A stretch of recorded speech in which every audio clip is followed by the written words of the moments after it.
Hello, welcome back. എന്തുണ്ട് വിശേഷം? അൽഹംദുലില്ലാ എല്ലാവരും ഹാപ്പി അല്ലേ? അപ്പം ഞങ്ങളും ഇവിടെ നല്ല സുഖത്തിലാണ്. ഇതൊരു ഉച്ച നേരത്തേക്കുള്ളൊരു ക്ലിപ്പാണ് എടുത്തിട്ടുള്ളത്. ചോറ് വെച്ചിട്ടുണ്ടായിരുന്നു ഞാൻ അടുപ്പത്ത്. അപ്പോൾ അത് ജസ്റ്റ് ഒന്ന് എടുത്തതേ ഉള്ളൂ.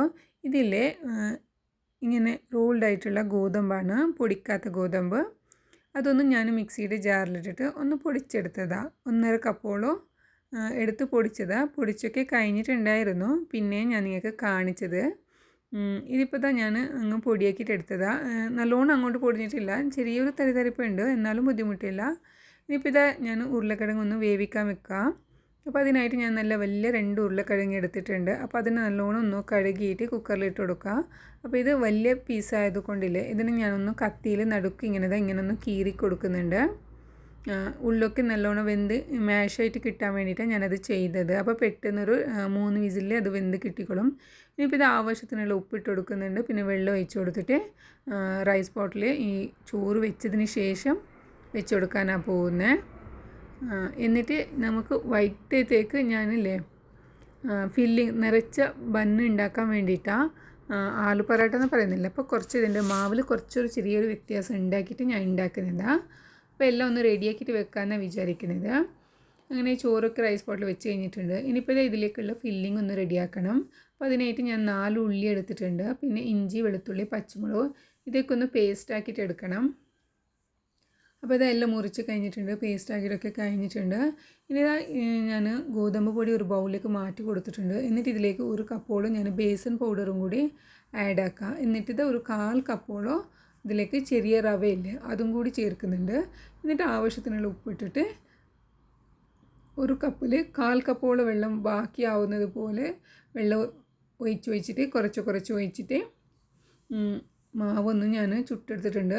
ഈ മാവില്ലേ ആലു പൊറോട്ടക്കൊക്കെ ഉണ്ടാക്കുന്നത് പോലെ ഞങ്ങൾ ചപ്പാത്തിയുടെ മാവല്ല, അതിനേക്കാളും കുറച്ചുകൂടി ഹാർഡായിട്ടാണ് ഉണ്ടാവുക. ഒരു ബിസ്ക്കറ്റ് ടൈപ്പിൽ പറയുന്നില്ലേ, ബിസ്ക്കറ്റൊക്കെ നമ്മൾ ഉണ്ടാക്കുമ്പോൾ മാവ് റെഡിയാക്കുന്നില്ലേ, അതുപോലത്തെ ഒരു മാവാണ് ഇത് റെഡിയാക്കിയിട്ടുള്ളത്, കടലപ്പൊടിയൊക്കെ ഇട്ടിട്ട്. അപ്പോൾ ഇത് ഞാൻ ഒരു ബൗൾസൊക്കെ അതിൻ്റെ മുകളിൽ വെച്ചിട്ട് സൈഡിൽ മാറ്റി വെക്കാം. ഇനി ഇതിൻ്റെ ഫില്ലിംഗ് ഒന്ന് റെഡിയാക്കാൻ വെക്കാം. ഇനിയിപ്പോൾ ഇതാ ഒരു പാൻ വെച്ചിട്ടുണ്ട്. അതിലേക്ക് ഞാൻ 2 ടേബിൾ സ്പൂണോളം വെളിച്ചെണ്ണ ഒഴിച്ചിട്ടുണ്ട്. എന്നിട്ട് ഉള്ളി, ഇഞ്ചി വെളുത്തുള്ളിൻ്റെ പേസ്റ്റ്, ആവശ്യത്തിനുള്ള ഉപ്പ്, മഞ്ഞൾപ്പൊടി, കുറച്ച് ഗരം മസാല, പിന്നെ കുറച്ച് മട്ടൻ മസാല, ഇതെല്ലാം ഞാൻ ചേർത്തിട്ട് ഒന്ന് മൂപ്പിച്ചിട്ടെടുക്കാം കേട്ടോ. നല്ലോണം അങ്ങോട്ട് ഫ്രൈ ആക്കിയിട്ട് എടുക്കാൻ പോകുന്നില്ല, ഒന്ന് വാടി കിട്ടിയാൽ മതി ഈ ഉള്ളി. അപ്പോൾ അത് ഞാൻ തീ ഹൈയിൽ വെച്ചിട്ട് തന്നെ ചെയ്യുക കേട്ടോ. എല്ലാം ഒന്നിച്ചിട്ടിട്ട് തന്നെ ചെയ്യുക. പിന്നെ മട്ടൻ മസാല അത് ഓപ്ഷനല്ല, എനിക്ക് മട്ടൻ മസാലയുടെ ആ സ്മെല്ല് ഭയങ്കര ഇഷ്ടമാണ്. അതുകൊണ്ട് ഞാൻ എല്ലാ മസാലയ്ക്കും അത് ചേർക്കാറുണ്ട്. അത് നിർബന്ധമൊന്നുമല്ല കേട്ടോ. അപ്പോൾ അതാ ഇവിടെ റെഡി ആയിട്ടുണ്ട് എൻ്റെ ഉള്ളി ഫ്രൈ റെഡി ആയിട്ടുണ്ട്. ഇനി ഇതിലേക്ക് ബോയിൽഡ് പൊട്ടാറ്റോ വെച്ചിട്ടൊന്ന് മാഷാക്കി കൊടുക്കുക, അത്രേ ഉള്ളൂ. ഇനിയിപ്പോൾ ഇതൊരു മിൽക്ക് ഷേക്ക് ഉണ്ടാക്കണം. അപ്പോൾ അതിനായിട്ട് ഞാൻ ഒരു 10 പീസ് ബദാം എടുത്തിട്ടുണ്ട്. ഒരു 4 പീസ് പിസ്തയും പിന്നെ ഒരു 2-3 എണ്ണം മാത്രം കാഷ്യൂനട്ടും കൂടി ചേർത്തിട്ട് അതിലേക്ക് കുറച്ച് ഡേറ്റ്സ് കൂടി ഇട്ടിട്ട് ഇതൊക്കെ മുങ്ങി കിടക്കുന്ന രീതിയിൽ കുറച്ച് വെള്ളം ഒഴിച്ചിട്ടില്ലേ ഒരു ഹാഫ് ആൻ അവറെങ്കിലും ഇത് ഒന്ന് കുതിർത്തിട്ട് വെക്കണം. എന്നിട്ട് പാലൊഴിച്ചിട്ട് ഒന്ന് മിൽക്ക് ഷേക്ക് ആക്കുക, അത്രയേ ഉള്ളൂ. പിന്നെ ഈ വെള്ള പകരമായിട്ട് നിങ്ങൾക്ക് പാൽ വേണമെങ്കിൽ ഒഴിച്ച് കൊടുക്കുക. എൻ്റെ പാലിപ്പോൾ ഫ്രീസറിലുണ്ടായിരുന്നു, അപ്പോൾ അത് ഒഴിക്കാനൊന്നും എനിക്ക് പറ്റില്ല. അതുകൊണ്ട് ഞാൻ വെള്ളം ഒഴിച്ചിട്ട് ഒന്ന് നല്ലോണം ഒന്നിങ്ങനെ മുങ്ങിക്കിടക്കണം, അത്രയും വെള്ളം ഒഴിച്ചിട്ട് ഒന്ന് വെച്ചാൽ മതി കേട്ടോ. എന്നിട്ട് ഇത് മൂടി വെച്ചിട്ട് സൈഡിലോട്ട് മാറ്റി വെക്കാം. എന്നിട്ട് നമുക്കിതിന് വൈകിട്ട് വരാം കിച്ചണിലോട്ട് അല്ലേ. അപ്പോൾ ഇതാ എല്ലാം റെഡി ആയിട്ടുണ്ട്. ഇപ്പോൾ ഇതാ എൻ്റെ മസാലയ്ക്ക് നല്ലോണം തണുത്തിട്ടുണ്ട്. ഞാൻ ബോയിലാക്കിയിട്ടുള്ള പൊട്ടാറ്റോയും കൂടി തണുത്തിട്ടുണ്ട്. ഇനിയിപ്പോൾ ഇത് കൈ കൊണ്ട് തന്നെ ഇങ്ങനെ തൊട്ടിട്ട് ഇതിൻ്റെ തൊലിയൊക്കെ എടുത്തിട്ട് ഇനിയും മസാലയിലോട്ട് ഇതിനെ ചേർക്കാം. പിന്നെ ഞാൻ നല്ലോണം ഇത് ഈസി ആയിട്ട് തന്നെ എടുക്കാൻ പറ്റുന്നുണ്ട് എനിക്ക്, കാരണം നല്ലോണം തണുത്തിട്ടുണ്ട്. ഞാനിത് ഉച്ചയ്ക്ക് പ്രിപ്പയർ ആക്കിയിട്ട് വെച്ചതാണ്. അങ്ങനെ ഞാൻ 2 പൊട്ടാറ്റോയുടെയും തൊലിയൊക്കെ കളഞ്ഞിട്ടുണ്ട്. ഇനി ഇതിപ്പോൾ മസാലയിലിട്ടിട്ട് നല്ലോണം അങ്ങോട്ട് മാഷാക്കാം. മാഷാക്കുന്നതിന് മുമ്പിൽ ഞാൻ ആദ്യം ഒന്ന് ചെറിയ പീസാക്കി എടുക്കാം, കട്ടാക്കാം ആദ്യം തന്നെ, എന്നാലേ മാഷാക്കാൻ എളുപ്പത്തിൽ എനിക്ക് പറ്റും. അതുകൊണ്ട് ഞാൻ ആദ്യം തന്നെ ഈ മാഷറിൽ തന്നെ ഒന്ന് കട്ടാക്കാം. നല്ല ഷാർപ്പല്ലേ മാഷറിൻ്റെ സൈഡൊക്കെ, അപ്പോൾ അതിൽ തന്നെ ഞാൻ ഇങ്ങനെ ഒന്ന് കട്ടാക്കിയിട്ട് എടുത്തിട്ടുണ്ട്. എന്നിട്ട് മാഷാക്കാം. മാഷാക്കിയതിന് ശേഷം ഒരു തവി കൊണ്ട് നല്ലോണം ഈ ഉള്ളി മസാലയും പൊട്ടാറ്റോയും നല്ലോണം അങ്ങോട്ടും മിക്സ് ആവണം. അതുപോലെ വീണ്ടും ഒന്നുകൂടി നമുക്ക് മിക്സ് ആക്കാം. ഇത് ആലു പൊറാട്ടേനേക്കാളും നല്ല ഒരു ക്രിസ്പിനെസ്, ഒരു ബിസ്ക്കറ്റിൻ്റെ ടൈപ്പിലാണ് ഉള്ളത്. പിന്നെ ഇത് ഞാൻ കുറച്ച് ഓയിലാണ് ഫ്രൈ ആക്കിയിട്ട് എടുക്കുന്നത്. ഷാലോ ഫ്രൈ ആണ് ചെയ്തെടുക്കുന്നത്. റോട്ടി തവയില്ലേ അതിലാണ് വെച്ചിട്ട് ഫ്രൈ ആക്കിയിട്ട് എടുക്കുന്നത്. അപ്പോൾ ഡീപ്പ് ഫ്രൈൻ്റെ ആവശ്യമില്ല. പിന്നെ ഇതില്ലേ ഇങ്ങനെ 2 ചപ്പാത്തി പരത്തിയിട്ട് ഒരു ചപ്പാത്തിയുടെ മേളിൽ ഇങ്ങനെ മസാല വെച്ചിട്ട് വീണ്ടും ഒരു ചപ്പാത്തി കൊണ്ടിങ്ങനെ അടക്കാം. അങ്ങനെയും ചെയ്യാം. ഞാനിപ്പോൾ 2 തരത്തിലും ചെയ്തിട്ടുണ്ട്. ഇത് 2 തരം ഞാൻ നിങ്ങൾക്ക് കാണിച്ചു തരാം.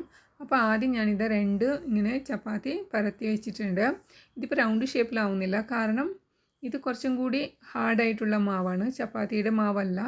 അതുകൊണ്ടാണ് റൗണ്ട് ഷേപ്പ് ആക്കാൻ പറ്റിയിട്ടില്ല. അപ്പോൾ ഇങ്ങനെ പരത്തിയിട്ട് ഇങ്ങനെ മുകളിൽ കൈ കൊണ്ട് ഇങ്ങനെ ഒന്ന് പ്രസ്സാക്കിയതിന് ശേഷം ബാക്കി റൗണ്ട് ഷേപ്പാക്കി നിങ്ങൾക്ക് കട്ടാക്കുക. ഒരു കത്തി കൊണ്ട് ഒരു നൈഫ് കൊണ്ട് എടുത്തിട്ട് ഇങ്ങനെ സെൻറ്ററിലൊന്ന് കട്ടാക്കിയാലും മതി കേട്ടോ. അപ്പം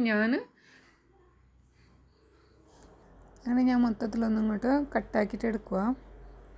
എന്നിട്ട് ബാക്കി വന്ന മാവില്ലേ ഞാൻ ബാക്കിയുള്ള മാവിലേക്ക് മിക്സ് ആക്കിയിട്ട് എടുക്കുക. അങ്ങനെ ചെയ്തത്. ഇനിയിപ്പോൾ റോട്ടി തവയില്ലേ അതിൽ കുറച്ച് ഓയിൽ ഒഴിച്ചിട്ട് ഒന്ന് ഷാലോ ഫ്രൈ ആക്കിയിട്ട് എടുക്കാനാണ് പോകുന്നത്. ഓയിലൊന്നും ഇടാതെ തന്നെ വേണമെങ്കിൽ അങ്ങനെയും ചുട്ടെടുക്കാം. പക്ഷേ ഈ തവയിലില്ലേ കുറച്ചും കൂടി ഓയിൽ പ്രസ്സാക്കിയിട്ട് ഇങ്ങനെ ചുട്ടെടുക്കുന്നത് നല്ല രസമാണ്. ടേസ്റ്റും നല്ലൊരു ഡിഫറെൻ്റ് ആവുക. ഒരു ബിസ്ക്കറ്റിൻ്റെ ഒരു ടേസ്റ്റ് ആവുക കേട്ടോ. ബിസ്ക്കറ്റ് പൊടിച്ചതുപോലെ അങ്ങനത്തെ ഒരു ടേസ്റ്റാണ്. എന്തായാലും ആലു പൊറാട്ട ഇതുപോലെ ഒന്ന് ഇങ്ങനെ മാവ് ഡിഫറെൻ്റ് ആക്കിയിട്ടൊന്ന് ചുട്ട് നോക്കുക എല്ലാവരും. എന്നിട്ട് നിങ്ങളെ ഫീഡ്ബാക്ക് അറിയിക്കുക. പിന്നെ സബ്സ്ക്രൈബ് ആക്കിയിട്ടില്ലെങ്കിൽ ഒന്ന് സബ്സ്ക്രൈബ് ആക്കി സപ്പോർട്ടും കൂടി ആക്കണേ. അങ്ങനെ ഇത് അതിൻ്റെ മുകളിലും ഒരു ടേബിൾ സ്പൂൺ ഓയിൽ ഒഴിച്ച് കൊടുക്കുക. എന്നിട്ട് ഒരു ബ്രഷിൽ മൊത്തത്തിൽ അങ്ങോട്ട് ആക്കാം. എന്നിട്ട് തിരിച്ചും മറിച്ചിട്ടിട്ട് തീ മീഡിയമിൽ തന്നെ വെച്ച് കൊടുക്കണം കേട്ടോ. തീ ഹൈയിൽ വെച്ച് കൊടുക്കേണ്ട, പെട്ടെന്ന് കരിഞ്ഞു പോകുന്ന കേട്ടോ. ഇത് ഈ റോട്ടി തവയായതുകൊണ്ടോ പിന്നെ നോൺ സ്റ്റിക്കിലായാലും ബുദ്ധിമുട്ടുണ്ടാവില്ല. ഇതിപ്പോൾ ഐറൻ്റെ പാത്രം ആയതുകൊണ്ടാണ് പെട്ടെന്ന് കരിഞ്ഞു പോകാൻ ചാൻസ് ഉണ്ടെന്ന് പറഞ്ഞത്. ഞാൻ ഒരെണ്ണം മാത്രം അങ്ങനെ 2 റൊട്ടി വെച്ചിട്ട് ഇങ്ങനെ പ്രസ്സാക്കിയിട്ട് വെച്ചിട്ട് ഫില്ലിങ് ഉണ്ടാക്കിയത്. ബാക്കി എല്ലാത്തിനും ഞാൻ ഒരു സൈഡിൽ മാത്രം ഇങ്ങനെ മസാല വെച്ച് കൊടുക്കുന്നുണ്ട്. എന്നിട്ട് കൈയൊക്കെ ഒന്ന് നീട്ടാക്കുക. എന്നിട്ട് ആ സൈഡിൽ നിന്ന് ഇപ്പുറത്തോട്ട് ഒട്ടിച്ചു കൊടുക്കുക.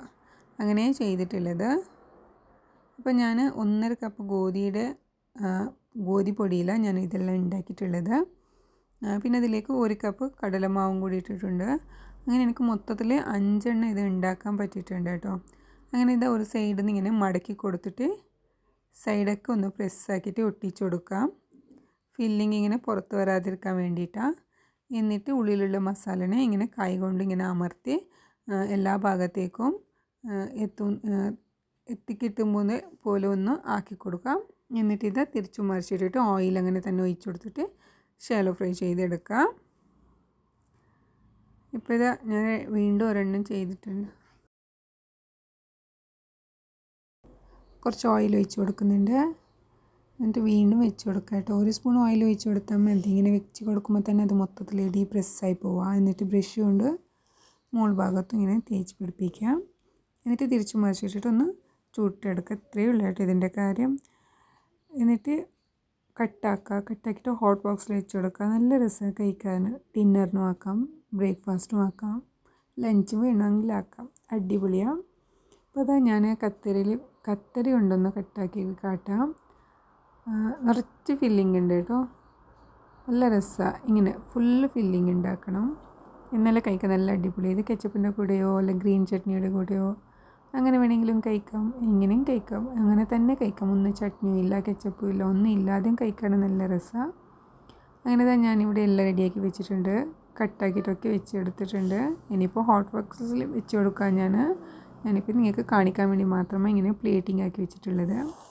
ഇപ്പോൾ ഇതെൻ്റെ മിൽക്ക് ഷേക്കും കൂടി ഇവിടെ റെഡി ആയിട്ടുണ്ട്. അങ്ങനെ ഇതാ വൈകുന്നേരത്തേക്ക് ഞങ്ങൾ പ്രിപ്പയർഡ് ആക്കിയിട്ടൊക്കെ ഇന്ന് കഴിക്കാൻ പോവുക. അപ്പം നമുക്ക് നെക്സ്റ്റ് വീഡിയോയിൽ കാണാം. അപ്പോൾ ഇത്രയും നേരം നോക്കി നിന്നതിന് താങ്ക് യു. ബൈ.